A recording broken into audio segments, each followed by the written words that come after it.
हमारे साथ इस वक्त गाज़ियाबाद की बेटी सबा हैदर मौजूद हैं। नवंबर 2024 में अमेरिका में इन्होंने चुनाव लड़ा और भारी वोटों से जीत दर्ज की।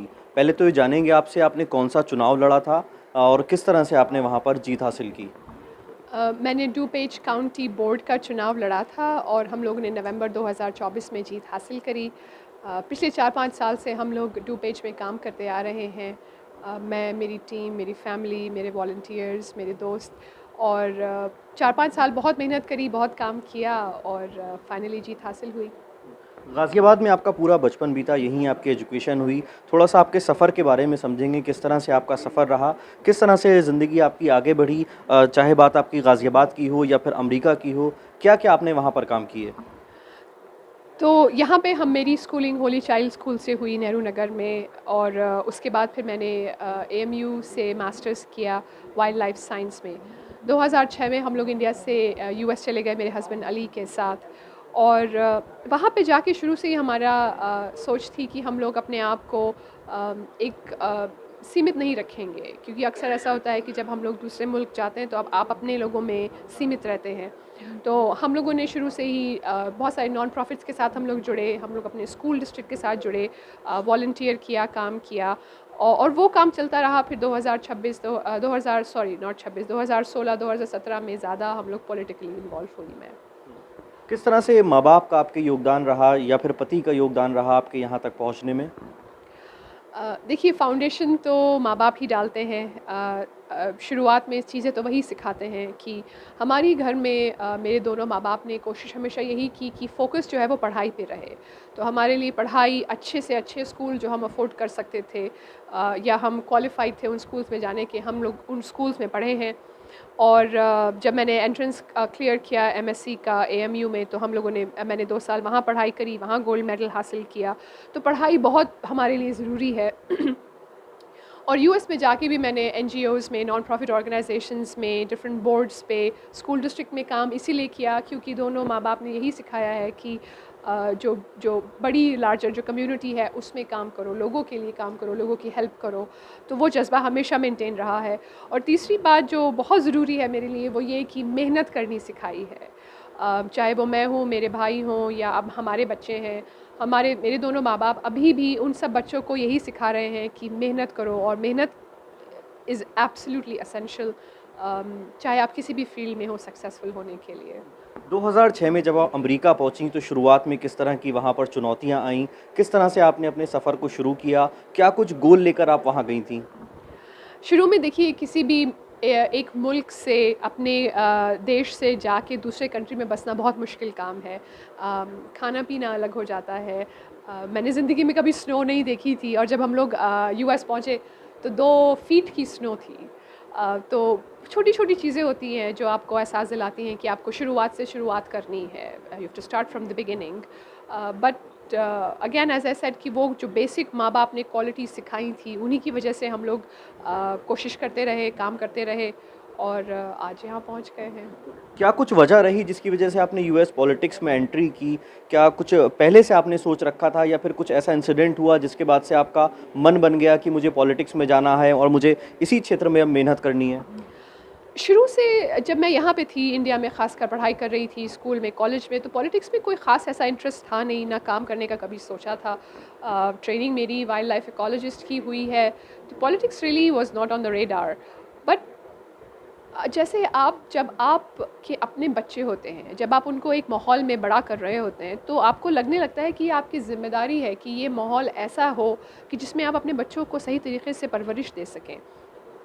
जिस जगह पे मैं रहती हूँ वहाँ पे काफ़ी बड़ी Indian, Pakistani, south Asian population है और हमारी पॉपुलेशन लगातार बढ़ रही है। हमारी पॉपुलेशन डॉक्टर्स हैं, इंजीनियर्स हैं, स्मॉल बिजनेस ओनर्स हैं, पॉलिटिशियंस नहीं हैं।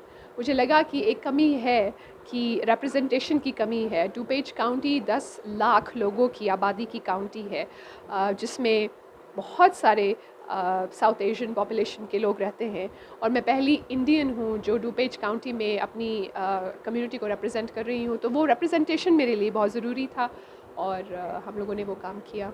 अब आप इलेक्शन जीत चुकी हैं तो आगे के अब क्या कुछ पॉलिटिकल गोल्स हैं? क्या और भी चुनाव लड़ने हैं या फिर डुपेज काउंटी के लिए ही काम करना है? देखिए अभी मेरी जो टर्म है डुपेज काउंटी की वो 4 साल की टर्म है, तो अभी तो काम यही है कि ये 4 साल लगन से मेहनत से काम करूं और जिन लोगों ने मुझे वोट दिया है, जिन्होंने मुझे यहाँ तक पहुँचाया है, मैं उनके भरोसे को मेंटेन रखूं, बरकरार रखूं। 4 साल के बाद देखेंगे क्या होता है। कुछ सोचा है उस बारे में अभी? अभी तो नहीं सोचा है, अभी तो इसी में मैं बिज़ी हूँ क्योंकि मेरे लिए बहुत ज़रूरी है कि जो मैंने वादे किए हैं, जो मैंने लोगों से कहा है कि इन 3 मुद्दों पे मुझे आप वोट दें, उन पे मैं काम करती रहूं और मैं बहुत मेहनत से काम कर रही हूं और काम करती रहूंगी। 4 साल बाद देखेंगे। 6 नवंबर को रिजल्ट आया था आपका, अब तकरीबन 4 महीने के आसपास हो गए हैं, तो अभी तक मतलब क्या कुछ वहाँ के लोगों का फीडबैक है, क्योंकि आप भारतीय हैं और पहली बार कोई भारतीय वहाँ से चुना गया है, तो कितना वो लोग विश्वास करते हैं आप पे, और अभी तक क्या उनका फीडबैक है, क्या उन्हें लगता है उन्होंने एक सही डिसीजन लिया? मेरे ख़्याल से तो उनको लगता है कि उन्होंने सही डिसीजन लिया है और अभी तक का फ़ीडबैक बहुत अच्छा रहा है। लोग बहुत खुश हैं, लोग बहुत प्राउड महसूस करते हैं कि मैं एज़ एन इंडियन अमेरिकन उनको रिप्रेजेंट करती हूँ बोर्ड पे। बहुत प्यार मिला है, बहुत सपोर्ट भी मिली है। इतना लोगों ने काम किया है, वॉलंटियर किया है, कैंपेन पे काम किया है। यहाँ पे मेरे लिए बहुत आसान है खड़े होकर कहना कि मैं जीती हूँ, मगर ये बहुत गलत होगा कहना कि मैं जीती हूँ। लोगों ने हर तरीक़े से कैंपेन को सपोर्ट किया, मुझे सपोर्ट किया, मेरी कैंडिडेसी में बिलीव किया और ये जीत मेरी नहीं है, ये जीत उन सब लोगों की है जिन्होंने बेतहाशा मेहनत की है कैंपेन में। यूएस में देखा गया है कि हाल ही में कुछ ऐसी घटनाएं सामने आई हैं जहां टेस्ला की गाड़ियों को जलाया गया है, तोड़फोड़ उनमें की गई है। किस तरह से इन घटनाओं को देखती हैं? क्या इसके पीछे कोई राजनीतिक कारण भी है? देखिए लोगों ने वोट दिया है डोनाल्ड ट्रंप को और कमला हैरिस को, तो लोग जब इलॉन मस्क को देखते हैं सरकार चलाते हुए या ऐसा आभास होता है कि वो सरकार चला रहे हैं, तो लोगों में ज़ाहिर तौर से गुस्सा है और मगर मेरा ये मानना है कि उस गुस्से को कभी भी वायलेंट तरीक़े से ज़ाहिर नहीं करना चाहिए। We all have a right for peaceful protest. आप आराम से प्रोटेस्ट करके अपनी बात को समझाएं और जब तक वो प्रोटेस्ट रहेगी तब तक डेमोक्रेसी स्ट्रॉन्ग रहेगी और होना भी चाहिए, लेकिन पीसफुली। टीवी पर हम देखते हैं ट्रंप और एलॉन मस्क की तस्वीरें, कई बार हमें दिखता है कि ट्रंप के साथ एलॉन मस्क तमाम जगह नज़र आते हैं, उनकी फैमिली के साथ भी नज़र आते हैं। किस तरह से इस गठजोड़ को आप देखती हैं? क्या लगता है कि टेस्ला के जो मालिक हैं एलॉन मस्क, कहीं ना कहीं उन्हें ट्रंप से किसी तरह का कोई फ़ायदा हो रहा है, या आर्थिक तौर पर फ़ायदा हो रहा है, या फिर किसी और तरह से उन्हें फ़ायदा पहुँचा रहे हैं ट्रंप? देखिए ये जो गठबंधन हमें दिख रहा है ये बहुत यूनिक है। आज से पहले अमेरिकी राजनीति में ये गठबंधन हमें इतने खुले तौर से कभी देखने को नहीं मिला है। तो हम सब इस चीज़ को समझने की कोशिश कर रहे हैं कि ये है क्या और इसको हम कैसे समझें, इसको हम कैसे एब्ज़ॉर्ब करें, कैसे डाइजेस्ट करें। तो हम ये सब समझने की कोशिश कर रहे हैं। जो नॉर्मल जो आम जनता है वो सड़कों पे प्रोटेस्ट कर रही है और हो सकता है कि आने वाले समय में एक सही इक्विलिब्रियम, एक सही बैलेंस हम मेंटेन कर सकें।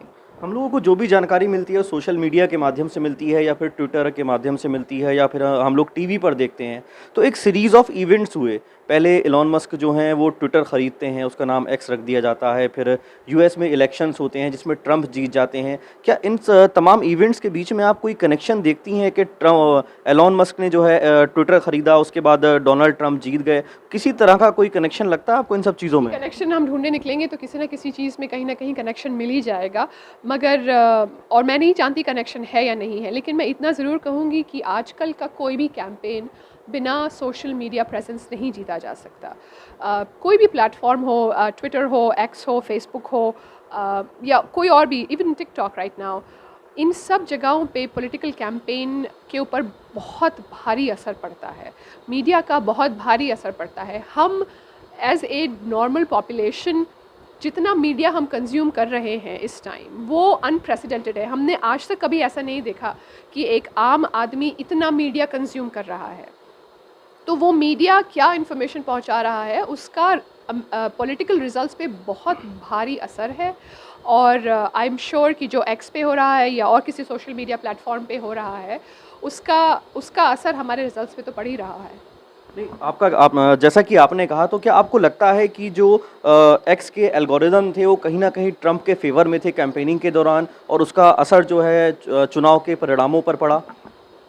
मेरे लिए पर्सनली ये कहना बहुत मुश्किल होगा कि डायरेक्टली ट्रंप की जीत उससे रिलेटेड है या नहीं है। अगेन मेरा यही है कि सोशल मीडिया का इन्फ्लुएंस पॉलिटिक्स पे बहुत बढ़ गया है। शुरुआत हमने 2016 से देखी, फिर 2020 के इलेक्शन पे और ज़्यादा इन्फ्लुएंस था, but 2024 was whole another level of influence. हाल ही में कई खबरें ऐसी भी आई हैं कि अमेरिका में हिंदू मंदिरों पर हमले हुए हैं, भारत में भी तमाम इस बात की चर्चा है। किस तरह से जो सीरीज़ ऑफ इवेंट्स हुए हैं इनको आप देखती हैं? देखिए, धर्म रिलीजन जो है वो एक इंसान के लिए बहुत पर्सनल चीज़ होती है। It's very close to a person's heart, क्योंकि वो आपकी आइडेंटिटी का हिस्सा है, वो आपकी पहचान का हिस्सा है। और जब भी हमारी पहचान पे अटैक होता है तो हम उसको बहुत इंटरनलाइज करते हैं, बहुत अंदरूनी तरीके से महसूस करते हैं। तो चाहे वो मंदिर हो, मस्जिद हो, गुरुद्वारा हो, सिनेगॉग हो, जब भी अवैध तरीके से इन इंस्टीट्यूशंस पर अटैक होता है तो वो गलत है और नहीं होना चाहिए। यूएस में ख़ासकर स्टेट और चर्च टर्म यूज़ होती है सभी धार्मिक इंस्टीट्यूशंस के लिए। बहुत क्लियर डिफरेंस है, बहुत क्लियर डेजिग्नेशन है, सेपरेशन है चर्च और स्टेट का। तो किसी भी धार्मिक इंस्टीट्यूशन पे कभी अटैक नहीं होना चाहिए अवैध। उदाहरण के तौर पे अगर हम ये कहें कि आपको इंडिया में एक एमपी बना दिया जाता है, तो वहाँ की पॉलिटिक्स की कौन सी ऐसी चीज़ है जो आप इंडिया की पॉलिटिक्स में इम्प्लीमेंट करना चाहेंगी? ट्रांसपेरेंसी। लोगों को पता होना चाहिए कि उनके नेता क्या कर रहे हैं, अ, कौन उनके कैंपेन्स को फंड कर रहा है, वो पैसा किस तरीके से खर्च हो रहा है, क्या वो उनका बैकग्राउंड है, क्या उनका एक्सपीरियंस है, क्या उनकी हिस्ट्री है, क्या वो आने वाले समय में उनके लिए काम करेंगे। ये ट्रांसपेरेंसी बहुत ज़रूरी है और ये भरोसा जनता को अपने पॉलिटिशियंस पर, अपने लीडर्स पे होने का हक़ है। एक आखिरी सवाल ये है कि भारत की महिलाओं के लिए क्या कुछ आपका मैसेज है? यही है कि आप लोग खाली सपने न देखें, सपनों पे काम भी करें, क्योंकि सपने हासिल करना पॉसिबल है, मगर सिर्फ सपने देखना काफ़ी नहीं है।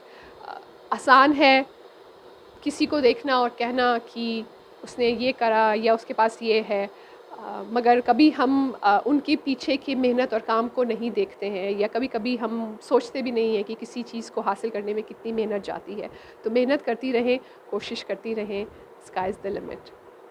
तो ये थी हमारे साथ सबा हैदर, जिन्होंने अमेरिका में चुनाव लड़ा और भारी वोटों से जीत दर्ज की। तमाम मुद्दों पर इन्होंने हमारे साथ बातचीत की और बेबाकी से तमाम बातों का जवाब दिया। शहजाद आबिद, ETV भारत, गाज़ियाबाद।